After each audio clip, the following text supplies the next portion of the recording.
Welcome to The Backstory, a program from the North Dakota News Cooperative that takes an in-depth look at the stories we're reporting for you. I'm Sabrina Halvorson, CEO of the North Dakota News Cooperative. Joining me is Michael Standaert, our lead reporter. Michael, this week we're talking about ag tech, and this was kind of a hidden gem story. It's something that you found while starting off working on a different story, and it stems from the National Science Foundation 2 years ago. Selected North Dakota as one of the top 10 tech engine locations, but there wasn't really a big fuss made about it at that time. It was, kind of buried a little bit. So you discovered this and are letting us all know about it. Yeah, I had heard a little bit about it. I was doing another story and doing interviews for that one, and wanted to talk to the folks at the Ag Tech Engine here in North Dakota. Ended up speaking with them for like 2 hours. I thought it was going to be a quick call just to hear more about what they're doing. And, talking to them, I realized it was a lot bigger deal than what, what I knew. And I assume what most people know or understand if they've heard about it at all. So that was kind of the impetus for looking deeper into what they're doing and, just to let people know that they're here and that this is something that the state, was successful in getting. Particularly, it's focused with NDSU, the Fargo-Moorhead Chamber, the Fargo-Moorhead Economic Development Corporation, and Grand Farm is another partner.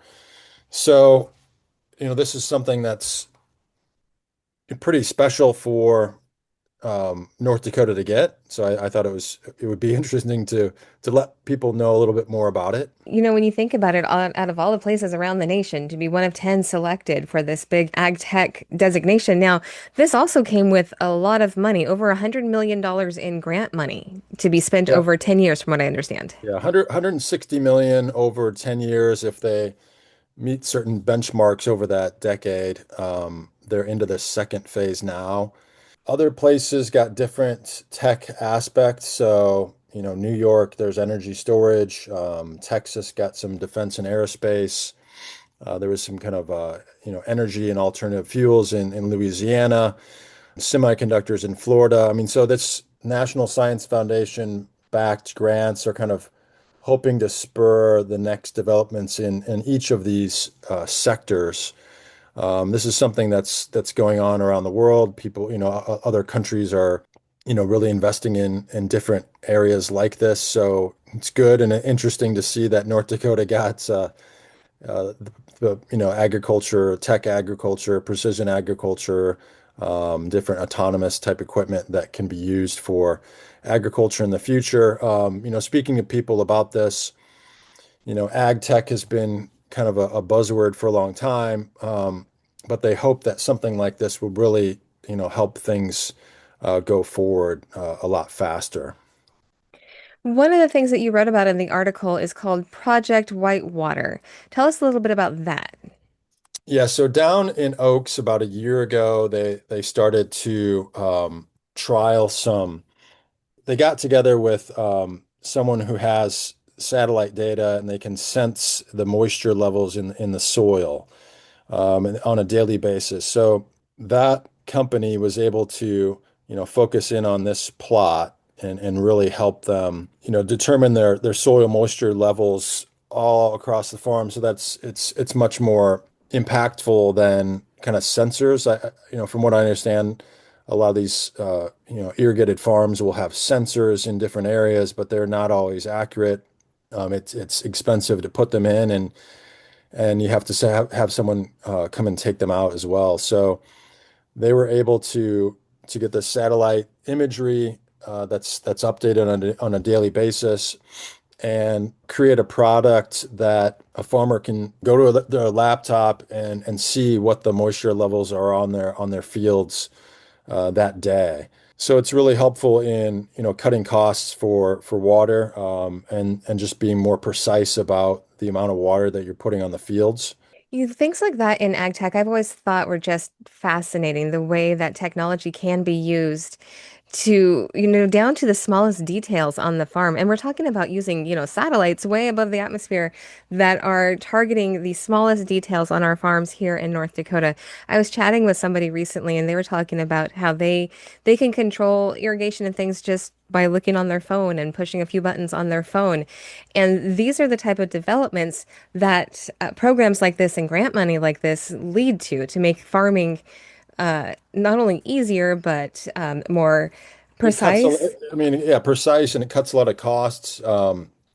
Increasingly, farmers are pressured by costs. I mean, Mhm. it's like that all the time. It seems like it's a bigger concern right now than it is in some other years. So anytime they can cut costs, whether it's, water or, the sensors, things like that, then it's very helpful for their operations. Yeah. And your article also talked a little bit about workforce development. Tell us a little bit about how that plays in. So in the second phase, so they rolled out the first 2 years, starting to connect with different startups, different companies, and then trial things in the field. Compared to something like Grand Farm, Grand Farm has little plots on their farm area where companies can come in and startups can come in and test something right on that plot. This is a little bit different where they are, trying to take it out to different farms across the state and across the region, working with partners. Iowa State was one that worked on some things, many other partners as well. But the workforce aspect is something they're launching in this second phase, and they're really they've been visiting different communities to kind of see what the workforce requirements are, what the workforce capacity is. And then they'll be working with different colleges, state colleges, tribal colleges in ramping up programs to help train people on these new applications and technologies that will be the next kind of wave of agriculture technologies. So that's pretty exciting to see as well. And you mentioned that NDSU is a big part of this, and there are also some other partners around the state. But tell me how, I mean, obviously we can figure some of the ways that the university's involved, but tell us a little bit more about that. Yeah, so I mean, their research, the researchers, agriculture researchers, the extension people. I mean, all those people are involved in the ag tech engine. I mean, so when you talk to the ag tech engine people, they're often like, well, we have connections with the extension specialists, NDSU extension, and can find, what farms might be appropriate for a certain technology pretty quickly. So something like that's very helpful as well. I mean, they have a lot of different researchers. It's almost too broad to really to really, Hmm. to say exactly what they're doing. I mean, they're bringing in startups and talking about different technologies that might work, and then trying them on certain fields and farms across the state and the region. One aspect of what they do is they don't take any IP. They don't really take any part in this new technology or that company. They're just kind of there as a bridge, advisors, connecting people, and making sure that things are successful, essentially. Kind of following along the idea of the university getting involved, and this was not part of the story, but just following this down kind of a normal train of thought too. There are so many opportunities in the future for ag tech and for people who want to get involved in ag tech, for students who want to get involved in ag tech. And then to know that the university is part of this big program, I think has got to be helpful. Yeah, no, it's exciting to see, I think, for people who are interested in, any of these new agricultural technologies or, drones, things like that. That's another big thing in the state. Um, University of North Dakota and NDSU are both, great for all of those. So I think there's many opportunities for people to go into those areas, and they're just increasing, it seems like. Yeah. And through the course of you writing this story, I'm sure that you got to hear about other projects and other ag, tech ideas that are part of this. But of course, you can't write about them all. But what else can you share with us on the podcast? I mean, there was a lot related to water and irrigation. That seems like one of the big aspects that they're focused on right now. And one thing in talking with them is like, North Dakota has a lot of, different aspects that are different from other places in the country. So you can try things here, and then you might want to try it in a different place. So that's one thing they are working with partners around the country to develop. And then another interesting aspect, the director of the program meets every week with the other, CEOs of these the tech engines, not ag tech engines, the different CEOs of the tech engines around the country, and they're focused on, many different things. So they can kind of share ideas and also share, where there might be crossover, which I thought was pretty interesting. That is really interesting. And I do like this idea of, like you said, the different tech engines, and they each have a different focus. And ag is our focus for the tech engine in North Dakota.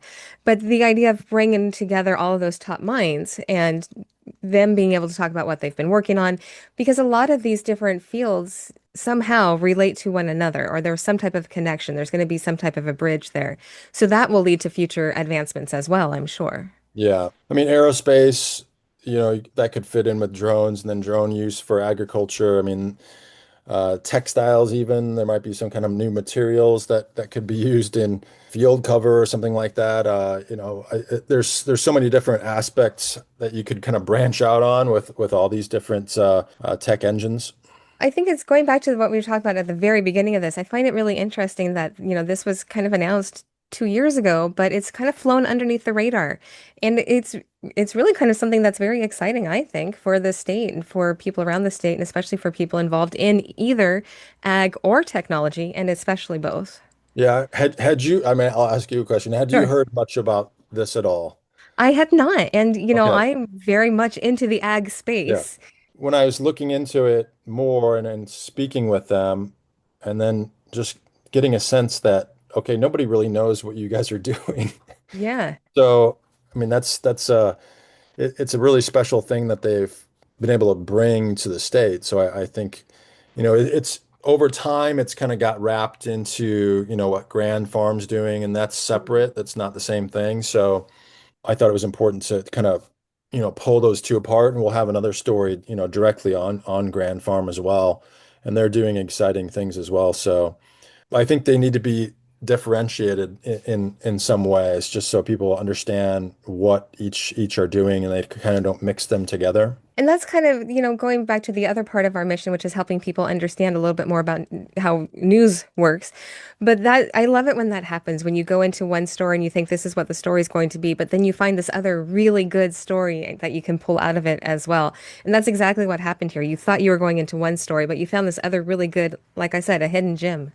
Well, and a big aspect of that when speaking with them is like, okay, I was thinking back to my time in China. And back in 2010, they were starting to, pump all kinds of money into these new strategic industry plans. And at that time, and over the, every 5 years, they would update these plans. I'm thinking, okay, why isn't the US doing something like this? So, when I spoke with the people from the Ag Tech Engine, it reminded me a lot of those programs. And so I was kind of discussing those, whether that had any kind of impetus to start these. I mean, you can go in and look at there's a history online of why the National Science Foundation has started these.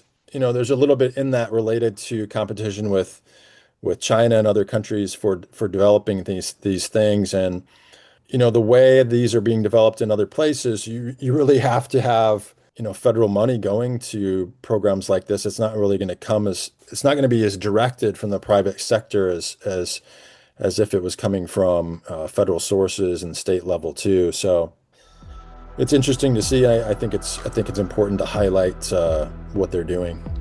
Yeah, it is absolutely. And I love that you found this story and are letting people know about it. So thank you for that.